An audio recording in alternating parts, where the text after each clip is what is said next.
बिस्मिल्लाहिर्रहमानिर्रहीम। अस्सलाम वालेकुम। कैसे हैं आप सब? उम्मीद करती हूँ सब खैरियत से होंगे। आज मैं आपके साथ शेयर करूंगी बहुत ही मज़ेदार रेस्टोरेंट स्टाइल चिकन करी की रेसिपी, जिसको बनाना बहुत ही आसान है। सिंपल और इजी मेथड के साथ बनाएंगे।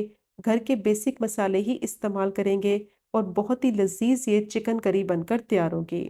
बहुत ही टेस्टी, सॉफ्ट, टेंडर, जूसी इसकी चिकन होगी कि मसाला चिकन के अंदर तक एब्जॉर्ब होगा और बहुत ही मज़ेदार टेस्टी इसकी ग्रेवी तैयार करेंगे।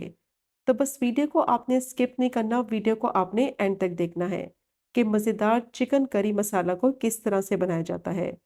और अगर आपको आज की रेसिपी पसंद आए, चैनल को भी ज़रूर सब्सक्राइब करें। तो शुरू करते हैं इसको बनाना। सबसे पहले मैंने पैन ले लिया है, उसमें डालेंगे आधा कप ऑयल। और जैसे ही ऑयल गर्म हो जाएगा तो इसमें चिकन को फ्राई करेंगे। 1 किलो मैंने चिकन ली है। धोने के बाद इसको मैंने छलनी में रख दिया था आधे घंटे के लिए, ताकि इसका जितना भी पानी है वो निकल जाए और चिकन थोड़ी सी ड्राई हो जाए। मीडियम टू हाई फ्लेम पे इसको इतना फ्राई करेंगे कि इसका थोड़ा सा कलर चेंज हो जाए और चिकन का जितना भी पानी निकलेगा वो सारा पानी खुश्क कर लेंगे। चिकन करी बनाने के लिए चिकन को आपने ज़रूर फ्राई करना है। चिकन को फ्राई करने से क्या होगा, एक तो इसकी स्मेल ख़त्म हो जाएगी, जितना भी इसका ब्लड है वो भी सारा निकल जाएगा और मसाले में इसका बहुत ही अच्छा फ्लेवर भी आएगा। क्योंकि डायरेक्ट अगर चिकन को डालकर मसाले में कुक करेंगे, एक तो इसकी स्मेल ख़त्म नहीं होगी, जिसकी वजह से मसाले का टेस्ट और फ्लेवर भी ख़राब हो जाएगा और चिकन का ब्लड भी निकलेगा। तो बस ये स्टेप आपने मिस नहीं करना, ये स्टेप आपने ज़रूर करना है।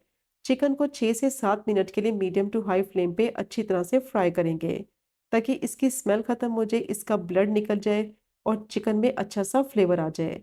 तो जब इस तरीके से फ्राई करके चिकन को मसाले में पकाएंगे तो मसाले का बहुत ही अच्छा टेस्ट और फ्लेवर आएगा। अब चिकन फ्राई हो गई है, इसको मैं प्लेट में निकाल लूंगी और साइड पे रखूंगी।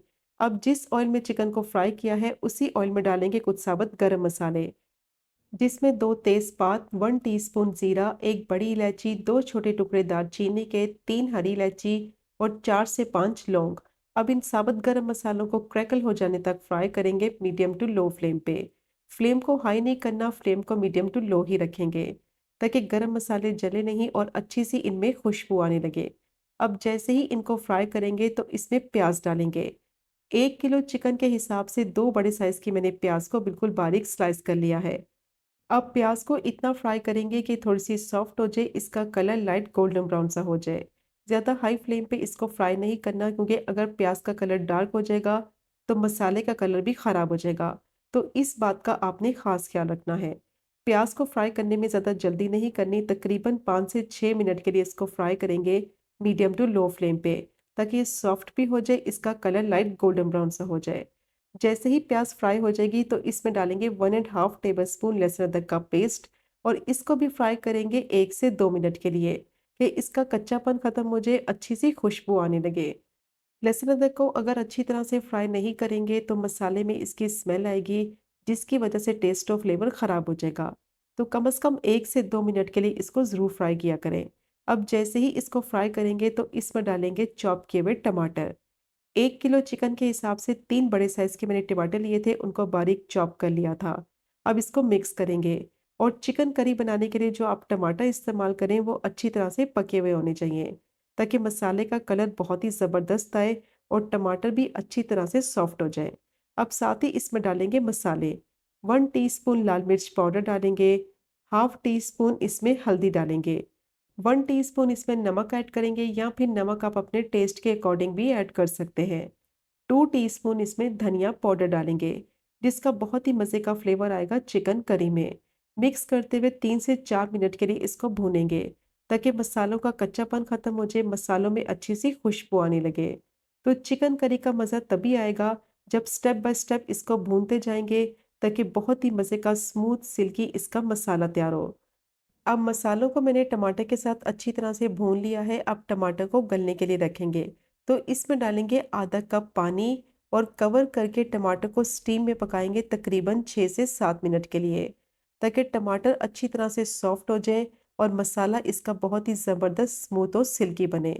तो अब इसको कवर कर देंगे। मिक्स करने के बाद 7 से 8 मिनट के लिए मीडियम टू लो फ्लेम पे पका लेंगे, ताकि टमाटर सॉफ्ट हो जाए।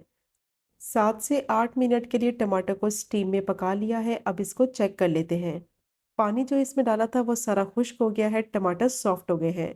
अब चम्मच की मदद से इस तरीके से टमाटर को मैश कर लेंगे। स्टीम में पकने के बाद ये बहुत अच्छी तरह से सॉफ्ट हो जाएंगे और मैश करने में भी आसानी होगी। तो बस इस तरीके से चम्मच की मदद से सारे टमाटरों को मैश करेंगे ताकि मसाला इसका बहुत ही मज़ेदार बने, क्योंकि टमाटर के चंक्स नज़र आएंगे तो मसाले का टेस्ट खराब हो जाएगा। तो सारे टमाटरों को चम्मच की मदद से मैंने मैश कर लिया है। बहुत अच्छी तरह से ये मैश हो जाएँगे सॉफ्ट होने के बाद। अब जैसे ही टमाटर मैश हो जाएँगे, थोड़ा-सा इनको भूनेंगे ताकि जो ऑयल है वो सारा इसका सेपरेट हो जाए। और अब इसमें डालेंगे दही।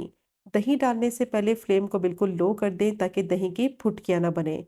2 टेबलस्पून दही डालकर मिक्स करेंगे और इसको इतना पकाएँगे कि दही का पानी खुश्क हो जाए, ऑयल इसका सेपरेट हो जाए। दही जैसे ही मसाले में मिक्स हो जाएगा तो फ्लेम को थोड़ा हाई कर देंगे और अच्छी तरह से मसाले को भूनेंगे ताकि ऑयल इसका सेपरेट हो जाए। तो मसाले को मैंने भून लिया है, ऑयल इसका सेपरेट हो गया है, दही का पानी खुश्क हो गया है। अब इसमें डालेंगे फ्राई की हुई चिकन और चिकन को भी अब फ्राई करेंगे मसाले में कम से कम 5 से 6 मिनट के लिए, ताकि मसाले का फ्लेवर चिकन में आ जाए। और जब फ्राई करके चिकन को मसाले में डालेंगे, ना ही मसाले में से स्मेल आएगी और ना ही इसमें चिकन का ब्लड निकलेगा। बहुत ही मज़े का मसाला ये रेडी होगा। अब इसमें डालेंगे हाफ़ टी स्पून ज़ीरा पाउडर और हाफ़ ही टी स्पून गरम मसाला पाउडर डालेंगे। चिकन को अच्छी तरह से भूनेंगे 6 से 7 मिनट के लिए।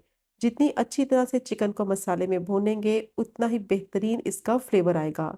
तो बस स्टेप बाय स्टेप इसको भूनते जाएँगे चीज़ें डालकर और बहुत ही मज़ेदार ये चिकन करी बनकर तैयार होगी। अब चिकन को भी मैंने अच्छी तरह से मसाले में भून लिया है, ऑयल इसका सेपरेट नज़र आने लगा है। अब चिकन को गलने के लिए रखेंगे तो इसमें डालेंगे पानी। तो पानी की क्वांटिटी उतनी ही डालेंगे जिसमें चिकन भी गल जाए और परफेक्ट कंसिस्टेंसी के साथ इसका मसाला भी तैयार हो जाए। आधा कप पानी डालकर इसको मिक्स करेंगे। अगर आपको थोड़ा ज़्यादा मसाला रखना है तो आप इसमें 3/4 कप पानी भी ऐड कर सकते हैं। पानी डालकर इसको मिक्स करेंगे, चिकन को कवर कर देंगे और मीडियम टू लो फ्लेम पे 10 से 12 मिनट के लिए इसको पकने देंगे ताकि चिकन भी गल जाए और इसका बेहतरीन मसाला भी तैयार हो जाए। अब इसको मैंने मिक्स कर लिया है, कवर कर देंगे और 10 से 12 मिनट के लिए लो फ्लेम पे पकने देंगे ताकि परफेक्ट कंसिस्टेंसी के साथ ये मसाला बनकर तैयार हो जाए। तो 10 मिनट हो गए थे चिकन को पकते हुए, अब इसको चेक कर लेते हैं। बहुत अच्छी तरह से चिकन सॉफ्ट और टेंडर हो गई है। मसाले का फ्लेवर चिकन के अंदर तक अच्छी तरह से एब्जॉर्ब हो गया है और अब इसको थोड़ा-सा कुक करेंगे ताकि ऑयल इसका सेपरेट नज़र आने लगे। तो बहुत ही बेहतरीन देखें चिकन करी बनकर तैयार हो गई है। टमाटर, प्याज़ कितनी अच्छी तरह से मैश हो गए हैं। चिकन अंदर तक सॉफ्ट, टेंडर और जूसी बनी है। अब लास्ट में इसमें डालेंगे 3 से 4 कटी हुई हरी मिर्चें, बारीक चॉप किया हुआ हरा धनिया डालेंगे हस्बे ज़रूरत और मिक्स करते हुए सिर्फ 1 से 2 मिनट के लिए भून लेंगे ताकि दोनों चीज़ों का फ्लेवर मसाले में आ जाए। बेहतरीन, शानदार और बहुत ही लज़ीज़ चिकन करी तैयार हो गई है और देखा आपने इसको बनाना कितना आसान है और खाने में इसका जायका बेहतरीन और लाजवाब है। और जब आप इस रेसिपी से ये चिकन करी ट्राई करेंगे, तो यकीन करें मैं दावे के साथ कह सकती हूँ कि बार-बार इसी की फ़रमाइश होगी और बार-बार आप इसी रेसिपी से बनाना पसंद करेंगे।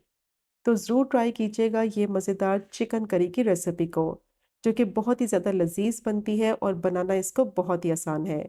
बस आपने स्टेप बाय स्टेप चीज़ों को ऐड करते जाना है और इसको भूनते जाना है। तो बेहतरीन इसका मसाला तैयार होगा और चिकन इंतहाई सॉफ्ट, टेंडर, मसालेदार और जूसी बनेगी। तो मस्ट ट्राई कीजिएगा मेरी रिकमेंडेशन पे ये मज़ेदार चिकन करी की रेसिपी को।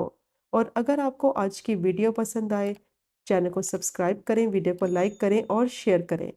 इंशाल्लाह मिलेंगे अगले कुकिंग व्लॉग में फिर एक नए रेसिपी के साथ। तब तक मुझे अपनी ख़ास दुआ में याद रखें। अल्लाह हाफ़िज़।